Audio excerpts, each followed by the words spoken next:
sebutnya sebab apa? Sebab dia tidak ada bimbingan hidayah. Maka oleh sebab itu hidayah Allah Ta'ala itu benar, Allah Ta'ala bagi, tapi kita mohon, kita bakat, kita cari, kita cari jalan-jalan yang boleh membawa kita kepada hidayah. Kita hadut mari masjid ni selesai lah. Hak tak mari masjid, hak tak mari surau.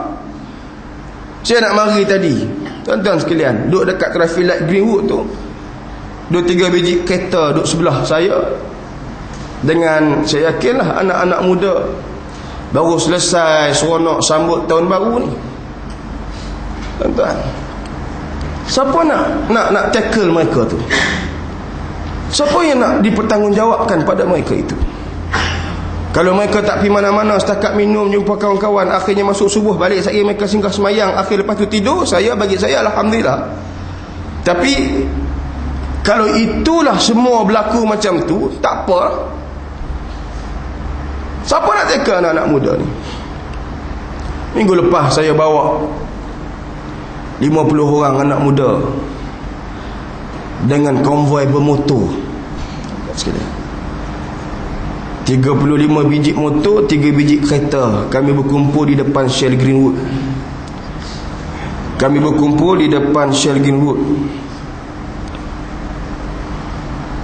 Kemudian daripada pukul 8, tuan-tuan sekalian, seronoknya saya program tu, sebabnya program tu anak-anak muda yang semua, memang semua, bukan ada orang tu tak, semua anak-anak muda. Dan anak muda ni yang saya sebut saya seronok ni ialah bukan anak muda yang selalu kita jumpa. Ni macam 2-3 orang hak dalam ni saya jumpa di mana? Di masjid di surau. Puak ni jenis tak mari masjid surau ni.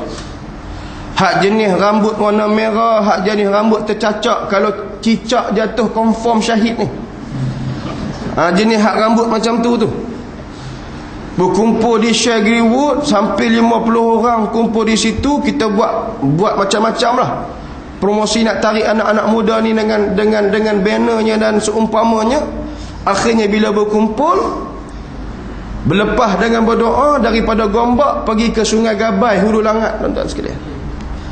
Pergi Sungai Gabai Hulu Langat, dia bukan cross dekat Ampang tu, dia lajak sampai dekat Kajang, Tol Kajang. Dia naik pergi jauh sikit, naik motor ramai-ramai, naik Syekh, budak-budak. Tuan-tuan sekalian, bila dah konvoi jauh tu, sampai betul-betul dekat Hulu Langat, di Batu 14 Hulu Langat tu, singgah di Masjid Batu 14. Checkpoint pertama pukul 11 pagi. Singgah, bila masuk parking motor susun panjang ni, pengarah program kata, "Ustaz, kita nak buat solat sunat duha." Saya kata, aku nak cerita macam mana dekat puak-puak ni. Cerita solat sunat duha kan satu, pernah dengar, tak pernah dengar pun kita tak tahu. Takut-takut sunat duha dia semayang, subuh tadi dia tak semayang. Aduh, tak apalah, saya pun kata kalau itu hasrat pengarah, panggil masuk. Bila panggil masuk penuh kumpul dalam masjid, saya pun lawan hukum Allah. Kita tak amanah dengan Allah.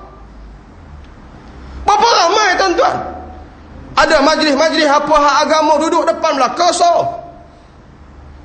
duduk depan. Sesuatu yang tidak betul, amanah pada Allah tidak ada, dia berdosa di hadapan Allah. Tuan-tuan, sepanjang jalan tu saya ambil kesempatan nak duduk dengan dia. Ni budak-budak macam ni, dia tak kira malu dengan kawan-kawan dia. Dia tak kira, sebab dia tahu dia ada tanggungjawab. Paling kurang ada sekelumit dalam hati dia amanah dengan Allah Ta'ala. Tuan, bila dah habis selesai semayang, susun balik motor, naik panjat Sungai Gabai. Bila sampai di Sungai Gabai, tuan tahu lah Sungai Gabai tu dia ada beberapa peringkat. Siapa biasa pergi dia tahu. Budak-budak ni dia tak main bawah. Saya kata, jom kita mandi kat bawah dah. Mana best, Ustaz? Agak-agak Ustaz. Dia buat begitu ke Ustaz? Lu agak-agak bro, naik panjat nu tingkat atas. Depa tak apa, semua SM ni kita dah bukan triple lagi dah berapa pearl dah. Nak panjat, tapi berapa pearl pun sampai. Jangan main-main, tuan-tuan. Sampai. Bila sampai, budak-budak ada hak pergi bakar barbecue apa semua, ada yang terjun mandi. Sedang molek pukul 1 lebih masuk Zuhur, saya panggil semua hak datang konvoi tu naik semayang. Waktu tu ada dah hak duk mandi, budak-budak hak datang couple lepas semua hak tak peduli semayang ni duk mandi begitu. Kita panggil, tapi dia duk mandi tu ada Cina India duk mandi begitu. Kata saya sebut kat kawan-kawan komiti ni, hampa tika molek, kita semayang betul-betul, tengok betul-betul pula kiblat tu menghadap ayat terjun tu. Menghadap situlah saya kata. Panggil siapa yang konvoi dengan saya, pakat ambil air semayang naik. Lalu budak-budak ni tuan-tuan nak kelang kabut, nak ambil kem plekat, nak tukar apa, saya sebut ni, siapa yang pakai seluar bawah pada lutut, kemudian pakai baju, sekalipun seluar dengan baju tu basah, duduk semayang dengan saya, tak tukar. Ustaz, takkan boleh semayang baju-baju basah ni? Boleh. Ada najis ke dekat baju, saya tanya. Mana najis apa, baru mandi yang terjun. Kan dia kata, tahu tak apa, tak payah tukar. Nampak tak? Satu benda baru masuk dalam mereka ni. Tak payah tukar, saya kata. Apa salahnya asalkan kita tutup aurat, basah pun kita bayang. Oh, mereka seronok tuan-tuan. Akhirnya semahyang duduk, kita berdoa pada Allah Ta'ala, apa semua minta Allah Ta'ala buka pintu hidayah. Akhirnya tuan-tuan sekalian, budak-budak ni ada kesan. Nak kikut malu tebal muka macam-macam. Mereka bukan macam kita jurus naik motor pelan-pelan. Tak. Tuan-tuan bayangkan, saya bawa buh minyak, pesan dah kat mereka pakat buh minyak sebelum tolak di Shell, pakat bubuh dah. Tapi saya naik daripada Gombak, patah balik ke Sungai Gabai, patah balik ke Gombak, motor elegan saya naik tu tak jatuh satu bar baru hilang. Depa ni berhenti 2 kali buh minyak, tuan-tuan. 2 kali, Ustaz, minyak habis. Ustaz, minyak habis. Hampa ni minum minyak tak? Tak habis macam mana, tuan-tuan? Ni buang sepanjang jalan ni. Dia duduk press minyak ni. Mau tak habis, nampak awet sikit. Kita ni merah muka. Tapi saya kata, betul lah anak muda gitu. Kalau hampa duk main seronok, bawa tak perhati kat awet, rasa pelik sangat hampa ni. Perhati tu betul lah, tuan-tuan. Akhirnya bila berpisah, saya sebut ulang banyak kali, kita buat dalam Facebook. Anak-anak muda ni kaki Facebook. Saya tanya, siapa ada Facebook? Semua ada. Bapa seorang pun tak Ustaz, saya sebut. Ni kita buat atas page, nama kelab yang kami tubuh tu nama ARC Gombak, Alternative Riding Club Gombak. Depa search, masuk sekarang ni semua hak hadir dalam program kami tu jadi friend pada page tu. Kita post lah, tuan-tuan.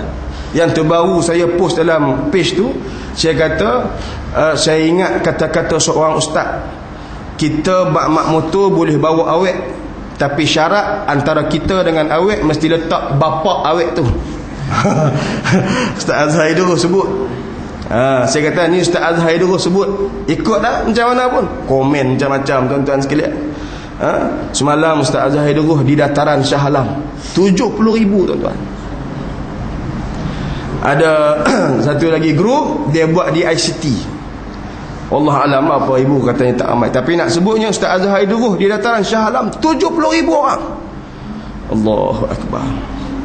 Satu fenomena baru yang berlaku dalam masyarakat. Lalu tuan-tuan sekalian, saya nak sebutnya, siapa nak tackle budak-budak ni? Mereka tak mari surau masjid. Ni kalau hak mari 2-3 orang ni, beruntunglah mak bapak dia. Nabi sebut 7 golongan yang akan mendapat payungan arasy Allah. Salah seorang di kalangan mereka ialah syabun nasya'a fi ibadati rabbih, anak muda yang duduk mengabdikan diri pada Allah. Tapi tak ramai lah. Maka macam mana kita nak buat di luar tu? Kita terpaksa buat program tackle, buat risalah, masuk dalam mata curug, pergi turun di padang-padang, turun di tempat orang duk baiki motor tu, hantar ambil, tolong pesan dekat toke dia, cerita dekat budak-budak ni. Kami buat makan tanggung, bagi sikit duit minyak, haban mereka boleh pergi. Tuan-tuan, siapa nak buat? Kita tak buat, tuan-tuan. Kita hadir dalam masjid, dalam surau ni, kita tak ada nak fikir benda tersebut. Tapi ada sebahagian di kalangan kita yang duk fikir benda ni. Saya pimpin sahabat-sahabat ni, saya sendiri duduk depan bawa motor jadi marshal. Marshal, tuan-tuan, jangan main-main. Siapa nak kenuri walimah anak hak jauh-jauh sikit nak cari marshal, boleh Tapi agak-agak 1 jam 50,000 rupiah. Jadi nak sebutnya, tuan-tuan sekalian, bukan kita nak beri hidayah tu milik Allah, tetapi barangkali lorong-lorong yang kita bagi itu membawa hidayah Allah kepada mereka. Membawa hidayah Allah kepada mereka. Sebab itu Nabi SAW sebut dalam satu hadis, Nabi bersabda, Nabi sebut, barang sesiapa yang menunjukkan kepada seseorang itu akan jalan-jalan kebaikan, maka apabila orang itu buat, mereka akan dapat pahala seperti mana orang buat, sekalipun mereka tu dah buat, tapi mereka dapat tambahan pahala disebabkan mereka ajak orang buat baik. Pegang dengan hadis itulah sahabat-sahabat komiti saya ni ran. Tak kenal pun 50 orang. Budak-budak ni kita tak kenal pun. Bukan kena adik-beradik dengan kita, tapi atas tanggungjawab untuk sama-sama kita main peranan nak tackle anak-anak muda ni. Bukan kita cerita apa. Saya cerita benda tu demi Allah. Cerita pasal semayang. Nak pergi mana pergi lah. Nak main bola main lah. Nak buat apa buat lah. Tapi jangan tinggal semayang. Jangan ambil benda-benda haram. Dia cerita-cerita tentang arak semua. Allah Ustaz, buat apa lah puak ni sanggup minum arak. Kita nampak ada sikit mereka faham pasal tu. Mereka faham dah tu. Kita saja nak test, nak cucuk. Kata baru ni Ustaz berjalan, Allah jumpa dengan budak tu, dia Allah kaki bau arak. Tengok olahraga motor ni ada arak. Bila tanya kenapa minum arak, ni Ustaz Hizbu Imam Muda cerita. Saya sebut kat dia orang ni, kami buat program dengan Ustaz Hizbu, panggil himpun anak-anak muda, panggil Ustaz Hizbu datang bagi nasihat pada mereka. Ustaz Hizbu kata dia pernah jumpa tengah dia buat operasi budak muda, tengah duk lalok kan. Lalok cakap apa ni, mata nak buka tak boleh, tengok-tengok botol arak ada dalam motor, harga motor. Kenapa sanggup kamu beli botol arak? Tak rasa bersalah kan dengan mak bapak kamu beli botol arak duit hak depa bagi. Ni Ustaz Hizbu kata. Apa bro, lu agak-agak lah, gua bukan beli, gua ambil botol arak ni daripada peti ais mak gua, dia kata. Dia ambil botol arak tu, dia kata gua bukan beli, gua ambil botol arak ni daripada peti ais mak gua pun minum, pak gua lagi kaki minum. Tuan-tuan, Ustaz Hizbu cerita sendiri. Allahu Akbar. Kita duduk di mana ni tuan-tuan? Kita duduk di mana ni? Sebab itu benda ni kita dah cuba ambil ruang untuk tackle mereka. Maka oleh sebab itu Allah Ta'ala sebut, pohonlah hidayah pada aku, akan aku beri hidayah. Berdua. Yang ketiga, tuan-tuan sekalian, Allah Ta'ala sebut, ya ibadi kullukum ja'i'un illa ma at'amtuhu fastat'imuni ut'imkum. Yang ketiga Allah Ta'ala sebut dalam hadis kursi, wahai hamba-hambaku, hampa semua lapar. Kamu semua lapar. Kullukum ja'i', kamu semua lapar.